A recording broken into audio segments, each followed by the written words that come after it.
1954년 뉴욕 자이언츠는 클리브랜드 인디언스를 꺾고 월드시리즈 우승을 차지합니다. 1차전에서 윌리 메이스가 더 캐치를 선보인 바로 그 시리즈였는데요. 이때까지 월드시리즈 우승 횟수는 뉴욕 자이언츠가 5번, 브루클린 다저스가 0였습니다. 1955년 다저스는 첫 우승을 차지합니다. 그리고 1988년까지 6번을 우승하는데요. 그러나 자이언츠는 1954년 우승 후 2009년까지 56년 동안 한 번도 우승하지 못함으로써 우승 횟수에서 역전을 당하게 됩니다. 2010년 자이언츠는 한 선수의 등장과 함께 팀의 역사가 바뀌는데요. 2008년 드래프트에서 전체 우순위로 뽑은 버스터 포지였습니다. 포지가 등장하자 벤지 몰리나를 텍사스로 보낸 샌프란시스코는 월드시리즈에서 텍사스를 꺾고 56년 만에 우승을 차지합니다. 그리고 2010년, 2012년, 2014년 5년 동안 3번을 우승하는 최고의 전성기를 보내게 됩니다. 2010년 신인왕을 차지했으며 2012년 MVP와 재기상을 수상하고 70년 만에 내셔널리그 포수 타격왕이 된 포지는 2018년부터 극심한 엉덩이 부상에 시달렸고 지난해에는 입양한 쌍둥이 딸들을 위해 옵트아웃을 선언하고 시즌을 포기하는데요. 올해 1년 만에 돌아온 포지는 2015년 이후 가장 많은 18개 홈런과 2012년 이후 가장 좋은 OPS 0.889, 역시 2012년 이후 최고인 장타율 0.499를 기록하며 팀 역대 최고 기록에 해당되는 107승 시즌을 이끌었습니다. 팬그래프 승리기여도 4.9가 포수 전체 1위일 정도로 완벽히 회춘한 시즌이었습니다. 포지는 2013년 9년 1억 6,700만 달러로 조 마우어의 7년 1억 6,100만 달러를 넘어서는 포수 역대 최대 규모 최장기간 계약을 맺었고 이 계약이 올해로 종료됐는데요. 하지만 2,200만 달러의 팀 옵션이 남아있었고 샌프란시스코가 내년 옵션을 행사할 가능성은 당연히 100%로 여겨졌습니다. 하지만 정말 충격적이게도 오늘 포지는 은퇴를 선언했습니다. 2008년 20승을 달성하고 은퇴한 마이크 무시나 이후 가장 충격적인 은퇴가 아닌가 싶은데요. 포지는 이로써 1969년 이후 마지막 해에 400타석 이상 3할 타율을 기록하고 은퇴한 6번째 선수가 됐는데요. 1972년 로베르토 클레멘테는 12월 31일에 비행기 추락사고로 사망했고 1995년 커비 퍼켓은 급성 녹내장 때문에 어쩔 수 없이 은퇴한 바 있습니다. 그리고 2016년 장타율과 OPS에서 메이저리그 1위를 하고 은퇴한 데이비드 오티스는 아직도 미스터리입니다. 두 번째 재기상을 받아도 될 만큼 완벽한 재기에 성공한 포지는 그렇다면 왜 은퇴를 선택했을까요? 포지는 디비전 시리즈에서 다저스에게 패한 후 가족과 더 많은 시간을 보내고 싶다. 내 인생에 대해 아내와 대화를 나누겠다며 은퇴를 암시하는 발언을 한 바 있는데요. 지난해 가족 때문에 옵트아웃을 했던 것처럼 가장 큰 이유는 역시 가족인 것 같습니다.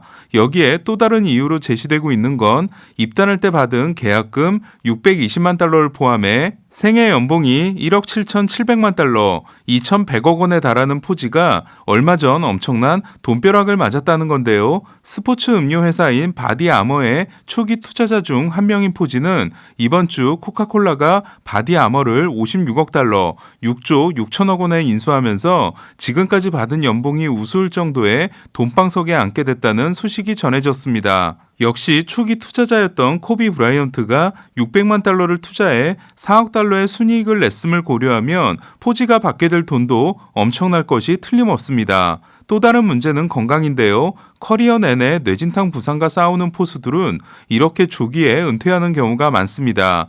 마이크 메시니는 35살에 은퇴했고 조 마우어는 31살에 일루수가 됐는데요. 39살까지 포수로 뛴 이반 로드리게스와 호르헤 포사다, 39세 시즌인 내년이 마지막 시즌이 될 야디에르 몰리나는 극히 이례적인 경우입니다. 포지도 그동안 정말 많은 부상이 있었는데요. 특히 2011년 플로리다와의 경기에서는 스카 커즌스와의 충돌로 심하게 다쳐 홈충돌 방지법이 생기게 됩니다. 또한 상태가 많이 좋아졌다고는 하나 2018년에 수술을 받은 고관절도 포수를 수행하는데 큰 부담이 되고 있습니다. 저는 그래서 브랜든 크로포드와 연장 계약을 맺은 샌프란시스코가 내년부터는 조이 바트를 주전 포수로 쓰고 벨트와 결별하는 대신 대신 포지에게 일루를 맡기거나 내셔널리그의 지명타자가 도입되면 포지에게 지명타자를 맡길 것으로 생각했는데요. 하지만 포지의 은퇴 선언으로 인해 벨트와 연장 계약을 할 가능성이 높아졌습니다. 샌프란시스코의 관건은 2018년 2순위로 뽑은 바트가 포지의 후계자가 되어야 한다는 건데요. 샌프란시스코는 2017년 마지막 경기에서 파블로 산도발이 끝내기 홈런을 치는 바람에 1순위가 아닌 2순위 지명권을 얻었고 케이시 마이즈를 지명한 디트로이트에 이어 조이 바트를 뽑았지만 바트는 이후 행보가 만족스럽지 않은 상황입니다. 그렇다면 포지는 명예전당에 갈 수 있을까요? 포지는 정말 화려한 수상 경력을 자랑하는데요. 신인왕, MVP, 실버슬러거, 골드그러브, 행크 앨런상에 심지어 재기상도 있는 데다가 월드시리즈 우승 반지가 3개입니다.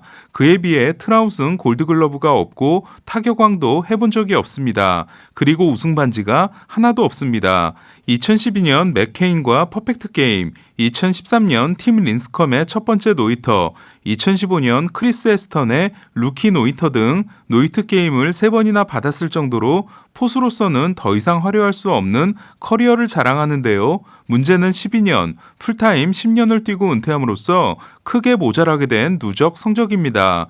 지금까지 기자투표를 통해 오른 포수는 1947년 미키 코크레인, 1954년 빌 디키, 1955년 가비 하트넷, 1969년 로이 캄파넬라, 1972년 요기 베라, 1989년 자니 벤치, 2000년 칼튼 피스크, 2003년 게리 카터, 2016년 마이크 피아자, 2017년 이반 로드리게스 10명으로 생각보다 상당히 적은데요. 이 10명의 성적을 평균으로 내면 레퍼런스 승리 기여도는 56.4, 안타수는 1915개, 홈런수는 274개로 승리 기여도 44.9, 1500안타, 158홈런인 포지는 이들의 평균에 크게 미치지 못하게 됩니다.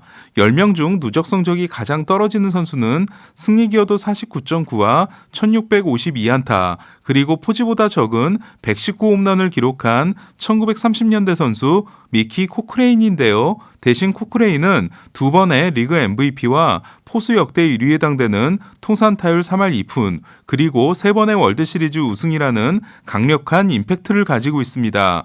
그리고 리그 MVP와 역대 4명뿐인 포수 타격왕, 우승 반지 3개를 가진 포지의 임팩트는 코크레인과 비교했을 때 크게 뒤지지 않는다고 생각합니다.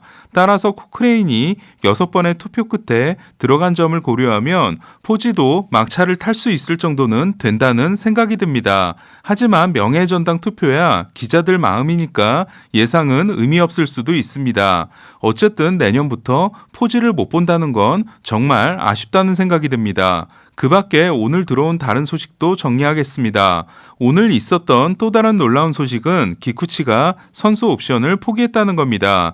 기쿠치는 2019년 시애틀과 계약하면서 재미있는 옵션을 달게 되는데요. 3년 4,300만 달러 계약을 보장받은 기쿠치는 새 시즌이 끝나게 되면 팀이 4년 6,600만 달러 옵션을 행사하거나 팀이 거부를 하게 되면 1년 1,300만 달러의 선수 옵션을 행사할 수 있는 권리를 보장받습니다. 4년짜리 팀 옵션은 처음 보는 거였는데요. 2019년 32경기에서 6승 11패 5.46, 지난해 9경기에서 2승 4패 5.17에 그친 기쿠치는 드라이브 라인을 다녀온 후 구속이 크게 늘었고 올해 1015경기에서 6승 3패 3.18을 기록함으로써 어쩌면 팀 옵션이 행사될 수도 있겠다는 생각을 가지게 했는데요. 그러나 이후 14경기에서 1승 6패 6.22에 그치고 29경기 7승 9패 4.41로 마침으로써 체력의 한계를 드러내는 시즌이 됐습니다. 특히 시애틀이 가을 야구에 도전한 시즌 막판에는 로테이션에서 제외되는 수모도 있었는데요. 이에 시애틀은 팀 옵션을 행사하지 않고 기쿠치가 선수 옵션을 행사할 것으로 예상됐습니다. 하지만 놀랍게도 기쿠치는 내년 1,300만 달러를 받을 수 있는 선수 옵션을 포기했습니다. 기쿠치는 향후 진로에 대해 밝히지 않았지만 일본으로 돌아갈 가능성이 높아 보이는데요. 메이저리그 도전을 계속한다고 하면 시애틀을 떠날 이유가 없기 때문입니다. 이에 메이저리그에서 본인의 한계를 느낀 기쿠치는 지난해 다나카 마사히로가 돌아간 것처럼 일본으로 돌아가려는 게 아닌가 합니다. 한편으로는 시애틀에서 자리가 없기 때문에 선발 자리가 있는 메이저리그 팀을 찾기 위한 것일 수도 있는데요. 시애틀은 마르코 곤잘레스와 크리스 플렉센, 로건 길버트, 저스터스 셰필드, 저스틴 던이 있고 타일러 앤더슨은 연장 계약을 시도할 가능성이 높은 상황입니다. 한편 다저스에 엄청난 피해를 안긴 바우어는 예상대로 옵트아웃을 행사하지 않았는데요. 올해 계약금 포함 4천만 달러를 받고 시즌의 절반을 뛰지 않았던 바우어는 내년에도 계약금 포함 4,500만 달러를 받습니다. 내년에도 시즌이 끝나면 옵트아웃이 가능한 바우어는 2013년 연봉은 1,700만 달러인데요. 3년 계약을 모두 이행할 경우 바우어는 1억 200만 달러를 받게 됩니다. 다저스로서는 바우어가 내년 출장 정지를 받아 바우어에게 주는 돈을 최대한 아끼기를 바라고 있을 텐데요. 어떤 결과가 나오게 될지 주목됩니다. 이상 오늘의 메이저리그 이슈 베이스볼 큐브 최세결 김영준이었습니다.